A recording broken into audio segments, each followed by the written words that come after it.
Are you here to help find the baby Saurians? And I'm Toba. You must be the helpers that we've been waiting for.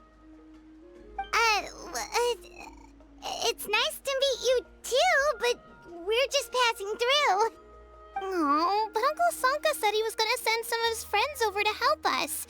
You sure he didn't mean you? Yeah, sorry. Whatever this is about, it sounds like you've got the wrong end of the stick.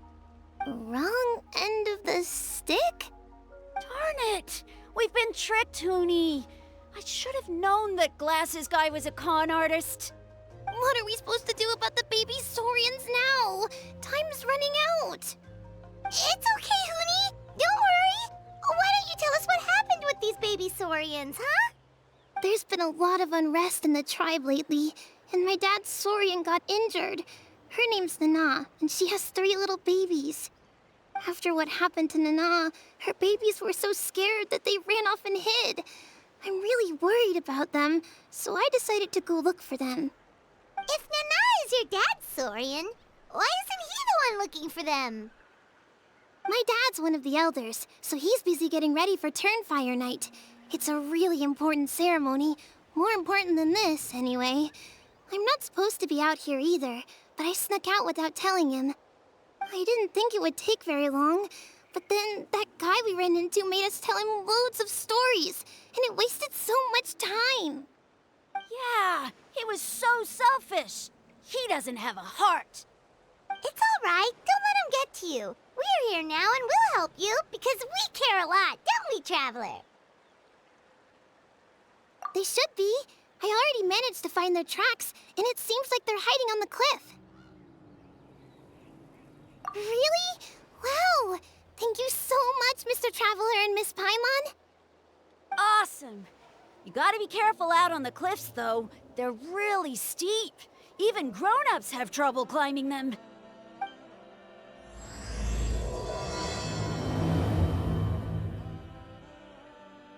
Goody said the baby Saurians are on the cliff, so let's find a way up.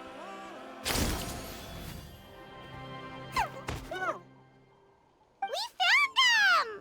Wait, but what's that other... A how? Well, if it isn't the gruesome twosome who wormed their way into our servant circle of friends. Still awestruck from the last time we met? Would that be why you hastily scrambled up here to pay your respects the moment you saw us? I suppose we can't blame you. Such is the spell that our majesty casts on our minions. Very well. You heathens leave us no choice. The almighty Dragon Lord, Kahula shall grant you the audience that you seek. Come, pucker up. You may now kiss our feet. Wait, aren't you like Kenichi's sidekick? What the heck are you going on about? You're somehow managing to be even more annoying than the last time we met. Silence! Who are you calling sidekick? We are the Dragon Supreme, sovereign ruler of the Nation of Flame. We shall have you know that last time, were it not for Kenichi's earnest pleading on your behalf, you would have received not a single word of mercy. Oh, come on. You talk big, but Kenichi clearly has you under lock and key. That's more like it.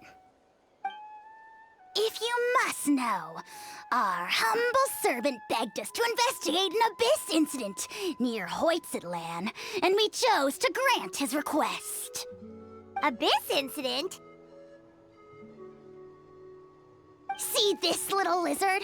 Its mother, a medium-sized lizard, came under the influence of abyssal power. In her confusion, she attacked my servant's tribe, then assailed her own offspring. Yikes. So how is she doing now? She was but a lowly bug fighting against the power of the abyss. Naturally, she has departed for the Night Kingdom. Such a fragile creature. Apparently, she ended her struggle by leaping from a cliff. Leaping from a cliff? My dear anemic flying ant, as addled with questions as your head may be, please keep them to yourself. And wipe that absurd expression off your face. We are the almighty Dragon Lord Kahula-How, not a wish-granting fountain. Anemic flying ant! You! Just you wait. Two can play at the ugly nickname game. We sense a faint abyssal energy. An evil sorcerer must be lurking nearby, but they are well hidden.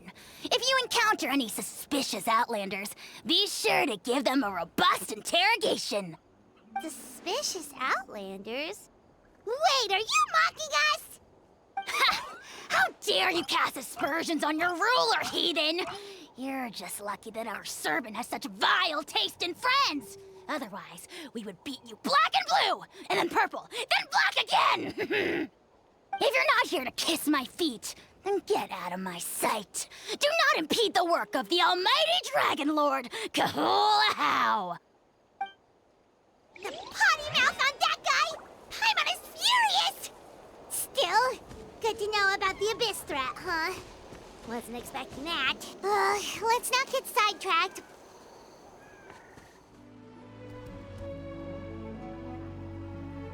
Wow, you're back already?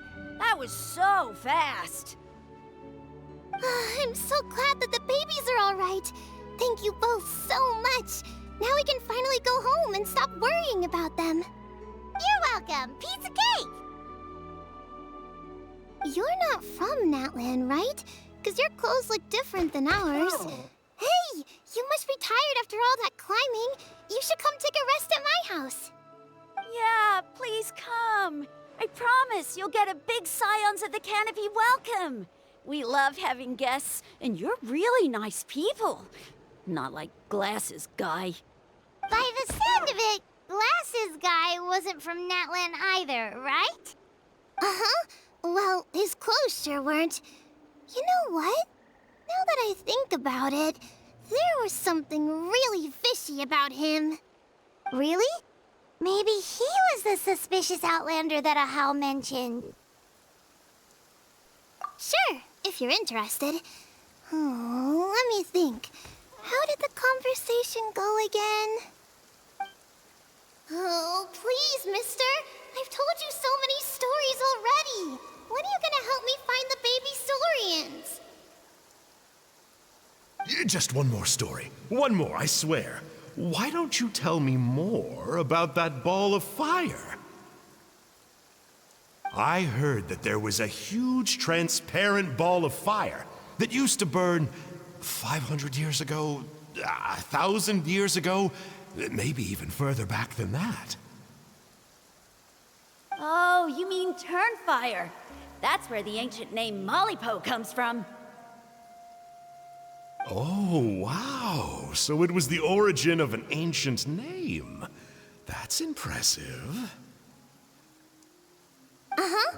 There's a story behind every ancient name. The legend goes that the Turnfire first appeared in the era of the Grand Alliance. It was used by the tyrant Och Khan to rule over Natlan and oppress anyone who opposed him. Turnfire is different from normal fire.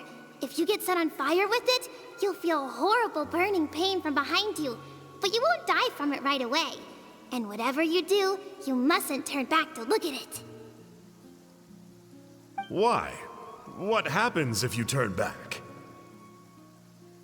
As soon as you turn around, poof!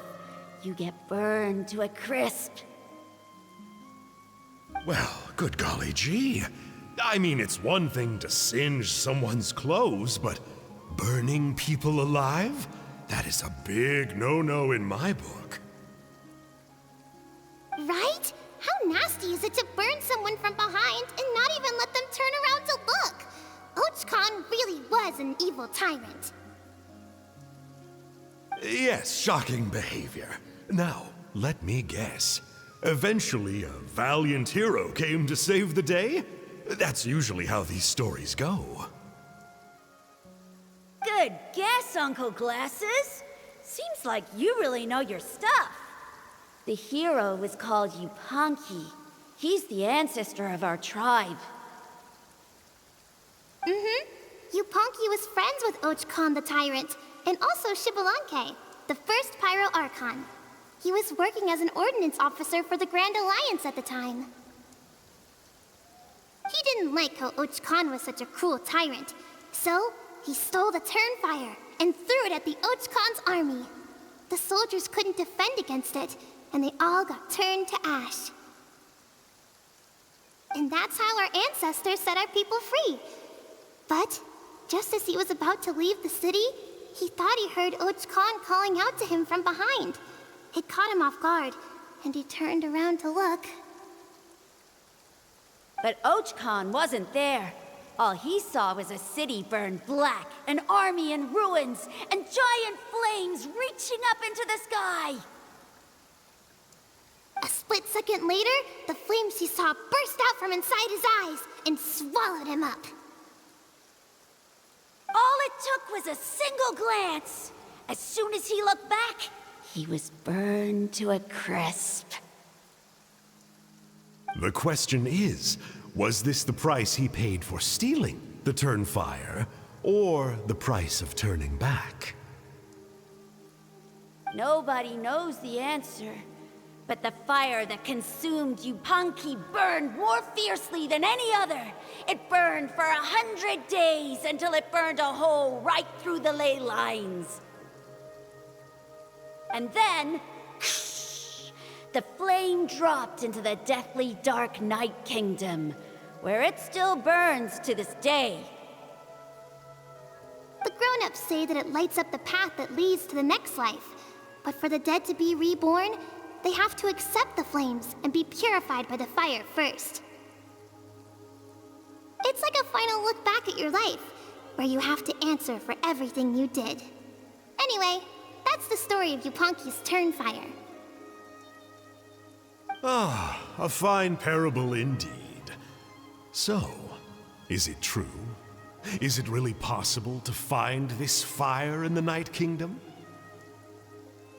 I don't know. I think it's just a story.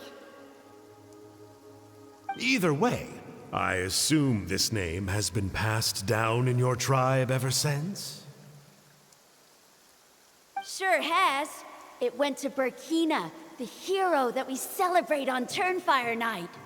But that was 500 years ago. Yeah, and now it belongs to Kinich.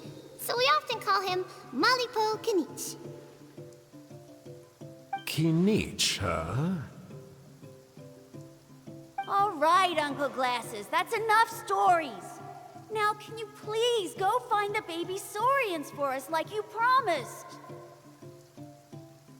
I would, but doesn't the legend of the Turnfire teach us not to look back? Let's not go dredging up the past. Tell me more about this Kinich guy. One more story, I swear. Starting now. No?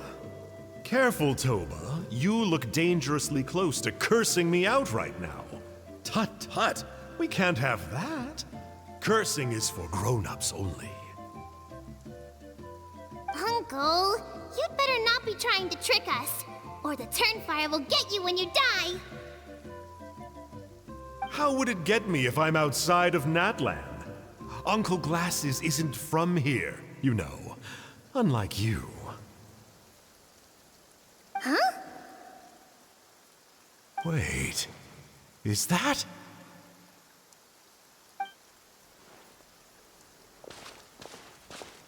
All right, kiddos. I'm a man of my word. 2 of my friends are on their way here, and, yeah, they'll help you out on my behalf. Work them like dogs, okay? That's what they're here for. Don't go easy on them just for my sake. Really? Well, first, can you tell us your name? We met at the foot of this cliff, so beneath the peaks, let's go with Sanka. Seriously? If you don't believe me, turn around and see for yourselves. They're right behind you. Huh? Where? Oh, wait! Uncle Sanka, where did you go? Yeah, definitely a fishy character. It sounds like he was digging for info about the ancient names. Yeah, and not only that, but he betrayed us too. He'll pay for this. All he got out of us was some stories, though. What's the worst that could happen? Traveler, maybe we should go tell Kanich about this. Ahau says he's investigating it, but he's a bit of a loose cannon. We probably shouldn't take him at his word. Huh? You know Kanich? Not very well, but we have met him before, and one time we had a meal together. Aw, man, I'm so jealous. I never even spoken to him. He's so cool. He's the Saurian hunter, and he has a really awesome ancient name. Me neither. I don't think my dad really likes him, though. He always tells me to stay away from him. Probably because of that little creep he always hangs out with. He's nasty, and he's so full of himself. Oh, the creep who calls himself Kahul Ahau? Yeah, we've had the pleasure of meeting him too. He sure loves pushing people's buttons. Exactly. I don't know why Kanich partnered up with him. Why didn't he pick me instead? Uh-oh. Huni, look how late it is. We've been out way too long. We better get home now or we'll get yelled at. Oh, yikes. You're right. Okay, well, this path here leads to our settlement. If you decide to visit, remember to come to my house. If there's anything you need, my dad can help get it for you. Hope to see you soon. We gotta run. Bye for now.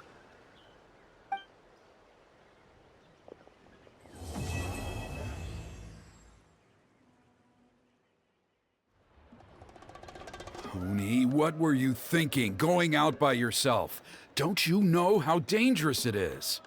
It's okay. Toba helped me. And we met some kind strangers who helped us. And Kind strangers? What made you so sure they were so kind, huh? Oh, I suppose they had kind stranger written on their foreheads? yeah, actually, they did. In big, bold letters. Don't talk back to me. The Mountain King problem still hasn't been solved. What would I do if I lost you too? No dinner for you tonight. They were good people, Dad. Dinner or no dinner. Hello again, Huni.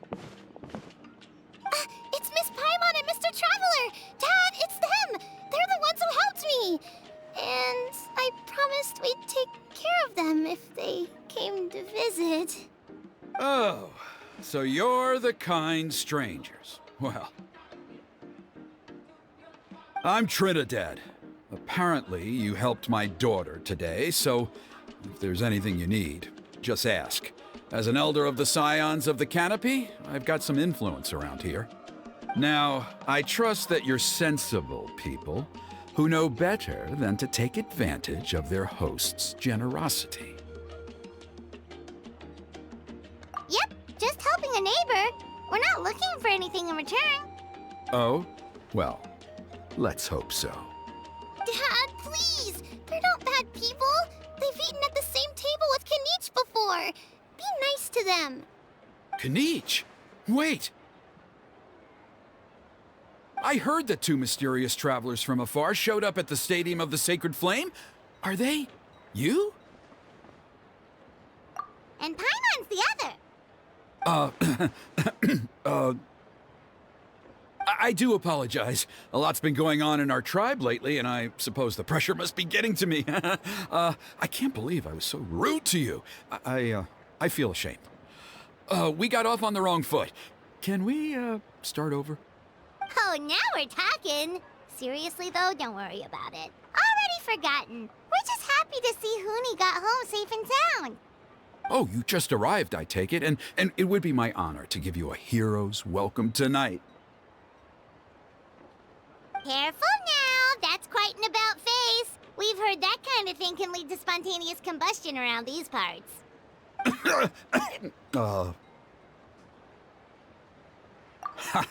My dear traveler, you are very perceptive indeed. Go inside now, Huni. Dad's got some important business to discuss. Okay. Look after Mr. Traveler and Miss Paimon. They're very special guests. Well, we'll hear you out, but we can't make any promises that we'll be able to help. Well, this is a matter of utmost importance. Please, allow me to explain. For many years, our tribe has celebrated the Turnfire Night. It is a traditional ceremony among the Scions of the Canopy in which we remember our ancestor, Burkina, and his companion, Kangamato, the Mountain King. Burkina was a hero who bore the ancient name Malipo, and Kangamato was a powerful Yupanqui warrior. Together, they fought against the Abyss. They were victorious, but it came at a great cost. Burkina paid with his life. The Mountain King survived, but was contaminated by the Abyss, and he remains in hibernation to this day. Normally, Yupanqui never live longer than a century. It is possible that the Abyssal Power is responsible for his unnaturally long lifespan. Oh, that's right. The Mountain King is a living symbol of our glory, but even this glory comes at a price. The Abyssal Power inside him is highly sensitive, and when it is disturbed, he awakens and flies into a blind rage, attacking anything that moves. So, besides the ceremony, another important part of Turnfire Night each year is cleansing the Abyssal Power inside the Mountain King so that he will remain sound asleep. However, Abyss-related incidents have been on the rise in that land lately, as I'm sure you're both aware. As a result, it has become increasingly difficult to keep the Mountain King in hibernation. Only 5 months have passed since the last Turnfire Night, and he's already showing signs of instability. Has he woken up again? He has. We managed to contain the situation by performing a makeshift ceremony right away, but it was a close call. He could reawaken at any moment. Also, he attacked and wounded my companion, Nana, during the ceremony. She became contaminated by the Abyss as a result, and... We heard. Such a tragedy. We're really sorry for your loss. Yes, and Nana wasn't the first. Anyway, right now we're preparing for an exceptional Turnfire Night ceremony, and we need to find a suitable flame bearer. From what I've heard about your adventures, I believe you would be perfect for the role. Of course. Plus, he's a bona fide hero who inherited the Malipo name. Oh, you mean Kanich? Yes, he's the one. A hero, worth his weight in gold. And unfortunately for us, he's all too aware of that. No prizes for guessing what he said when I asked him to host a Turnfire Night outside of the annual schedule. An exceptional ceremony? Oh, I'll have to charge an exceptional price. I swear, no other concept exists in that boy's brain. I'm not the one to usually talk about people behind their backs, but I'm convinced the Wyab got hit on the head and took a wrong turn the day it chose to give that ancient name to him. I mean, have you ever heard of a hero whose mantra is, "What's your asking price?" Oh, and don't get me started on that insufferable Ahau he hangs around with. Thinks he's God's gift to mankind. Pompous fool. Yeah, Paimon has to agree on that last part. Anyway, the fact is, the ceremony can just as easily be done without him as long as we can find someone else. And besides, you two seem like much better candidates. So, what do you think? Wonderful! I can't thank you enough. Huni was right about you. You have kindness in your hearts. Come with me to the other side of the mountain. I'll bring you up to speed on each step of the ceremony. Us experienced warriors, I'm sure you'll pick it up in no time.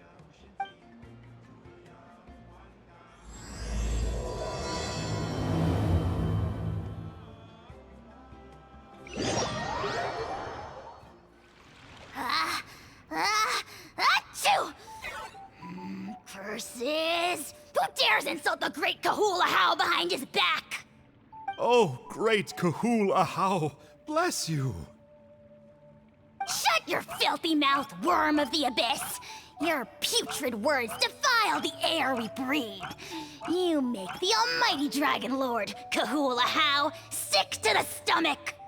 Speaking as a member of the Abyss Order, that's music to my ears. Exactly the kind of reaction we're going for. But on a personal level, I gotta say, it's pretty hurtful. Ugh, never have we heard such brazen blustering from someone who is inches from death. Up yours, Four Eyes! We spit in your face! Okay, well, that I am at a loss to explain. How do I manage to stay so chirpy and cheerful? I can only guess it's some kind of powerful magic. But I digress. Mr. Kinich, I admit it, you, sir, are a legendary hunter. Still, the only reason you caught me is that I was reluctant to run away. You see, I'm very interested in the lore of your tribe. Kay. Is that it? Kay? Aren't you intrigued to know what it is about you guys that prompted a visit from the Abyss? It's the extreme sports! The other day, I narrowly avoided getting hit by a very brave soul who just leaped off a cliff. I think you call it bungee jumping? Anyway, I was very impressed. That is what I call embracing the spirit of adventure. Look, I even did a painting inspired by the bravery and freedom of the scions of the canopy. You scum-sucking swine! Ugh, I swear, if you go bungee jumping, it'll be without a rope! Head first off the tallest cliff, with a band of hunters on your tail, and nowhere left to run, and a bottomless cesspit waiting for you on the ground. You say that, but I get the sense that Mr. Kinich isn't planning to take my life right now. On top of that, I'm tired of spying on you from afar.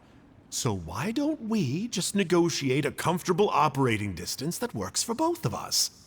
I've heard that the most important thing in human relationships is to respect each other's boundaries.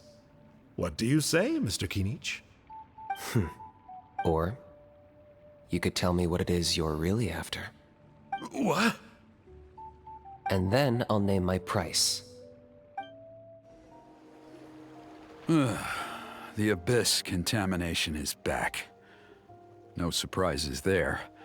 No doubt that explains the Mountain King's recent activity.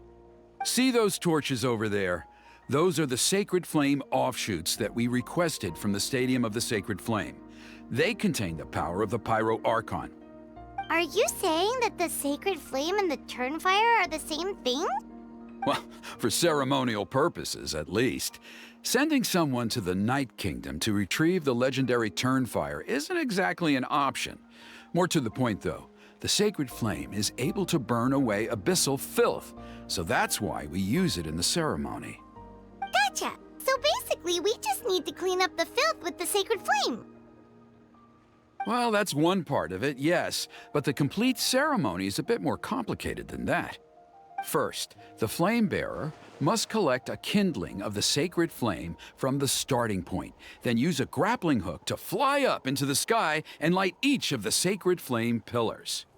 Then, they must go down into the canyon, all the way into the cave where the Mountain King slumbers, lighting braziers and the final altar along the way.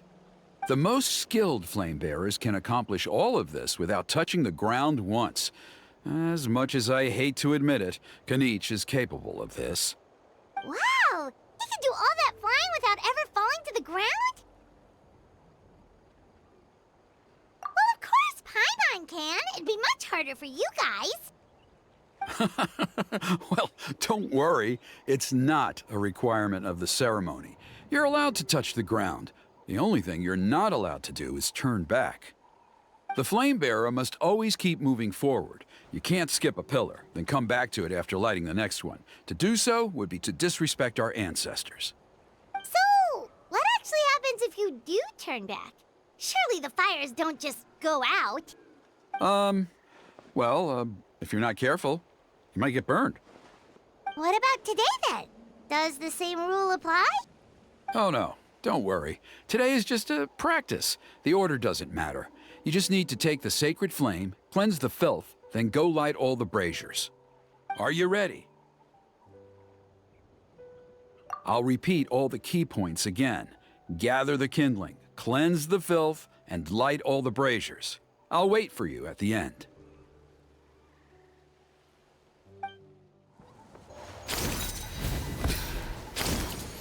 That should be all the braziers. Let's regroup with Trinidad. I knew I was right about you. You have outperformed all of the other previous candidates. If there was an ancient name for outstanding flame bearers, I'm sure the Wyab would consider you for the honor.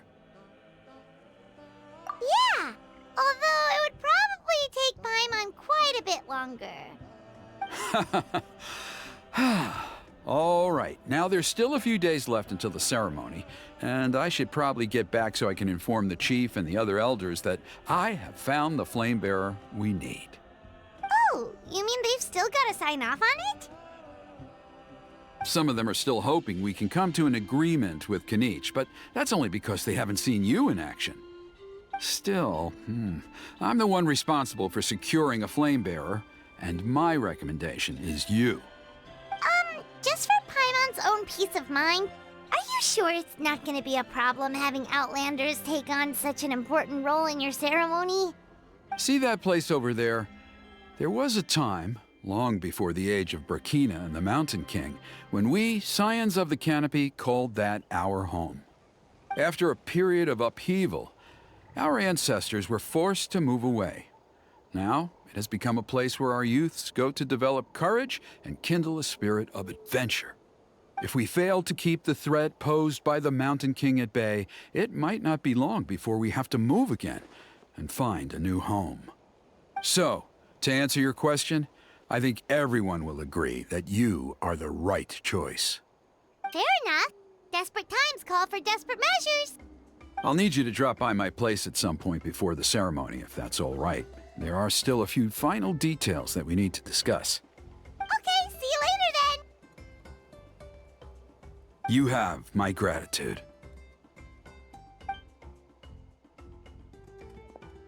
We've helped out with a lot of other local festivals before, but this one feels a little different. Anyway, let's take a break before heading back to Trinidad's place.